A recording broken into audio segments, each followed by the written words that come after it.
Македонските интернационалци менуваат средини за пролетниот дел од сезоната ќе има нови клубови. Штипјанецот Иво Николов ќе настапува за екипата на Вен Сисел, се работи за клуб од втората лига на Данска, а доаѓа на позајмица од Сондеријеске до летото. 22-годишниот фудбалер потекнува од Брегалница, беше дел од Бреера, Струмица и Вардар, а потоа започна својата интернационална авантура настапувајќи за данскиот клуб Сондеријеске во данската Суперлига.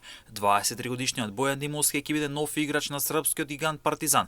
Македонскиот репрезентативец во српскиот клуб доаѓа од редовите на руски Акрон, а во Партизан доаѓа како поземен играч со право на откуп. Димовски трансферот во рускиот тим го направи од македонскиот прволигаш Бреера Струмица, а ни својата кариера има настапувано за Вардар, молдинските категории на Тетекса, своите почетоци ги прави во екипите на Поречи и Пролетер од македонски Брод, од каде што и потекнал младиот Димовски. Левиот бек за репрезентацијата на Македонија има 18 настапи. Македонскиот интернационалец Стефан Деспотовски е нов играч на ОФК Београд, кој доаѓа од редовите на Шериф Тираспол од Молдавија, каде немаше доволно минутажа. Деспотовски потекнал молдинската школа на Црвена звезда, настапуваше за кадетската репрезентација на Србија, а потоа одлучи да настапува за македонската репрезентација до 21 година. Ни својата кариера има настапувано и за графичар од Србија и работнички.